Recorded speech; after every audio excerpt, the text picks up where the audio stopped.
What's up? So I'm pretty tired and I'm thinking about different ways that we overrate and underrate NBA players. And that thought came up because I was thinking about like Devin Booker and where Devin Booker is right now. And I thought back to like 2016, 2017, 2018, like those kind of years, and was thinking about all the discussions people were having about like Devin Booker and Klay Thompson and like kind of the beef that they kind of had as a joke so far this year. But those conversations a few years ago were mostly around like, would Devin Booker be better on the Warriors and Klay Thompson? I think there's a lot of things that go into that. Like, we've got our bias on the amount of success Klay's had. We've got the bias on his age and how he's a vet. We've got the bias on kind of like the numbers that Devin Booker's putting up. Like at that point in time was like not a great team. Um, and I think there's a lot that goes into that. And I mean, as far as like other positions go, we bias towards what positions we like more or less, or what we find valuable more or less. And I thought we'd make a tier list, and I already made it. It's kind of slapped together, but I think there's a lot to talk about here, and I'd like to have any input that you guys could provide as well on what you think I am overrating or underrating, and my biases that might go into these selections. And I kind of want to hear what you have to say as well, because I feel like the whole discussion around this is the whole point. But let's get right into it. So my top five guys are Giannis, Steph, Luka, KD, and Jokic. I have these in an order. I think that this is my order of where they'd go. I think Steph and Giannis are pretty much one and two. Luka is kind of right behind them, and then so is like KD and Jokic. But Embiid's been crazy. I think Tatum's right there in this category as well, pretty close. I think the easier way to do this is also to make tiers instead of top five, top six. This is the best tier list as far as players as I could find. Also, I need to jump in here and say Bradley Beal wasn't on this list for some reason. Not the best list of players then, I guess.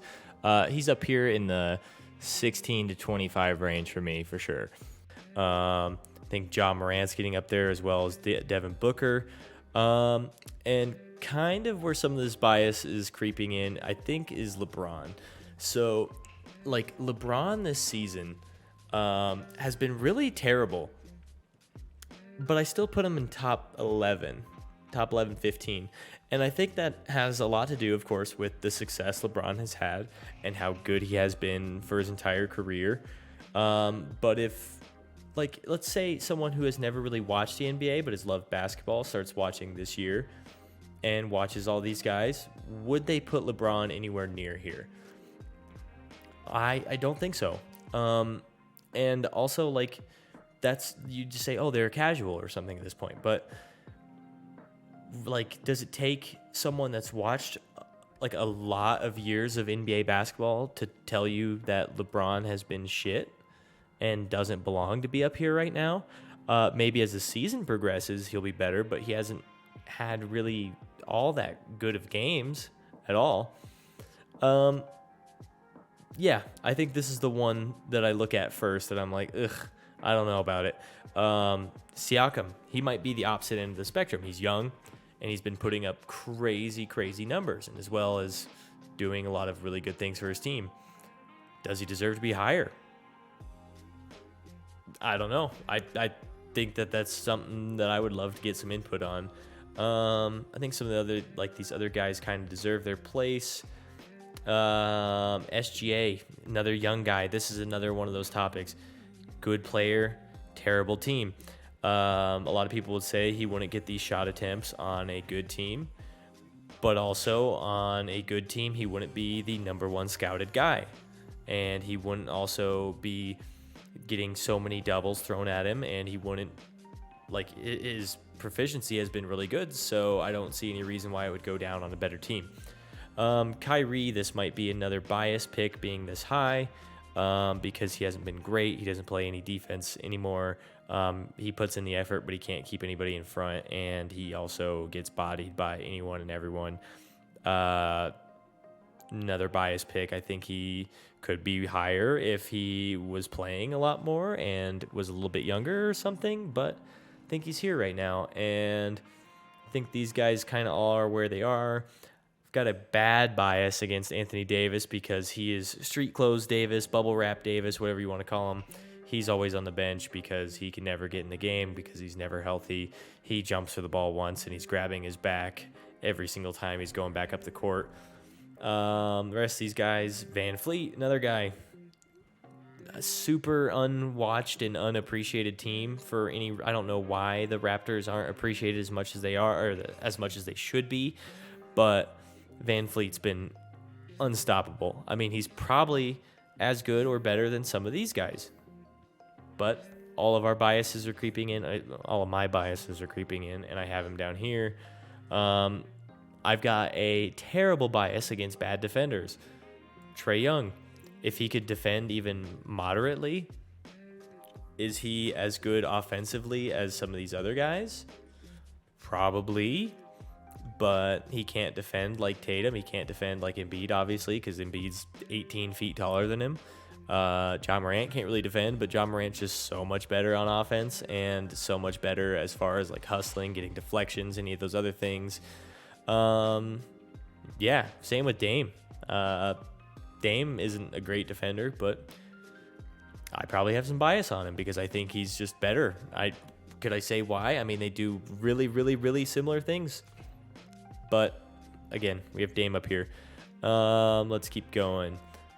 Okay, while editing, I gotta say one more thing as well. Can we just take a second to acknowledge how good the NBA is right now and how difficult something is like this, or something like this is? Because all of these players are insanely good. And if we look back to like 2010, 2012, there was like 5 really good players. And now we've got damn near 30 really good players. So take that as you will. These guys all kind of belong. I kind of have skyrocketed De'Aaron Fox up here.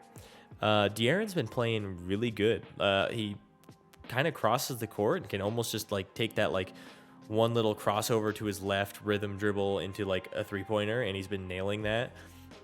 He drives to the rim and gets to his spot and plays at his own pace, which is important for a guy that fast, that he has understood, like, if I just play at the speed that I need to play at, I can make good things happen, and he doesn't need to be going at 1,000,000 miles an hour all the time. And another thing with his game lately is he realized that he's so fast that he doesn't need to do 800 dribble moves to get to where he needs to go. He just goes. Yeah, I got Michael Porter Jr. higher than I would have thought before, but he's been insanely good for the Nuggets. He's shooting the ball like 50% still. It's been pretty crazy. As I got down here, I started to realize I think I've got a terrible bias against centers. I don't know why. But like Cat, I think Cat as a center that can shoot but not play defense is just not, like, why would you want that on your team? Like, honestly, if you could have like, for how much he's paid, if you could have a center that does the things that like Capella, or I mean, Gobert's a bad example because he's paid way too much, but if you could have like some of the things that some of these other guys do at a cheaper price, why wouldn't you rather just have that and then have your guards do the scoring and your forwards? That does remind me that, I couldn't think of his name earlier. Valanciunas. Valanciunas isn't on this list. I think Valanciunas is basically as valuable, if not better, than Cat and Ayton and some of these other centers on this list. I like Valanciunas better than both of these guys. I think Valanciunas just provides a lot more across the court than they do, even though he doesn't play heavy minutes. I'm not too sure why the Pelicans don't play him a whole lot. But anyways, yeah, so I've got centers kind of low, I feel like. But then another one of these guys that, I mean, there's 2 back-to-back. Chris Paul, he's old. He doesn't score like at all. But he runs the team so well, and he gets to his spots, and he creates offense a lot. But is he better than like what Ricky Rubio was a couple years ago, where Ricky was averaging like 10 points and 10 assists? Like, I think that's a valid question, because at that time, Ricky Rubio was looked upon as basically just a point guard that you just roll out there because you don't have any other ones. I mean, Ricky was really good for the Suns for a couple years and good for the Timberwolves for a long time. But I don't know. Maybe it's not tomatoes, tomatoes. Maybe it's tomatoes, tomatoes. I don't know. Zion might be higher than he should be. Might be lower than he should be. He scores the ball well. Crazy hustle. Zion's defense is so incredibly bad. I didn't think that that would be something that he'd have an issue with coming into the league based off of like his attributes and like kind of the hustle plays that he would make. But like his guy will pass the ball away and Zion will just kind of like take a 10-minute nap. Like he needs to recharge his quads so then they can jump again later. But like, yeah, his guy will just pass and then cut and just like give and go. And everyone's looking around like, Zion, dude, what are you doing? And it'll happen off ball too. Like his dude will just back cut and Zion's just staring at the ball or something and doesn't notice that his guy's going to the rim. I don't know though. Keep going down. Got like Cade above DeAndre Ayton, some of these other guys. Like I think these guys get more run on good teams. But again, would Cade be even better on a really good team? I think so. Cade's been looking good as far as shooting. Like he's been doing a lot better shooting the ball, getting to the rim. I think a guy in his case that creates offense that well and can also score and has the like height and length attributes that he does, I think he is just super valuable. And like honestly, if you're the Suns, would you rather have Cade Cunningham as who he is right now or Chris Paul? I'd say Cade, and I would say that's not really just the case for the Suns. If like Chris Paul's on a different team, I think most people would still rather have Cade Cunningham over him, like as a basketball player. Like put age and all the other things aside, just as who they are on the court, I think a lot of people would rather have Cade at this point. Julius Randle's buns. He's Zion, but like without the athleticism. Yeah. Evan Mobley. I think Evan Mobley is another guy that is interesting to think about.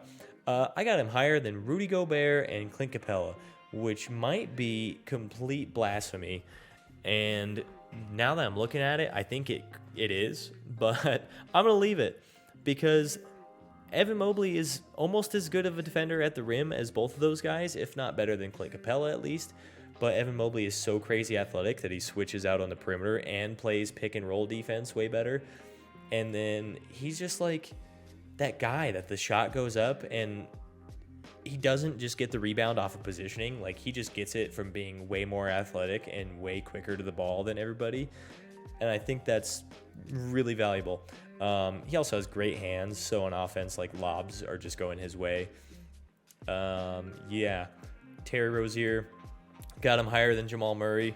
Jamal Murray's better than this. It's just Jamal's got to play more. He's just coming off an injury. Can't fault him on that. But Terry Rozier's been crazy good. Scoring wise, I mean, he's just kind of there on defense, but also Jordan Poole's just kind of there on defense. So they're probably two peas in a pod. This bottom tier is kind of a nightmare. I think some of these guys are probably better than this, but again, it's just like some of the small things, like if you're really good at one thing now in the NBA, like how valuable is that? Unless it's putting the ball in the hoop. If you can put the ball in the hoop 20 times a game, you're valuable. But if you can maybe get 2 blocks in a game and nothing else, how valuable is that? If you get 20 rebounds and do nothing else, that's not as valuable as getting 20 points or putting the ball in the hoop 20 times.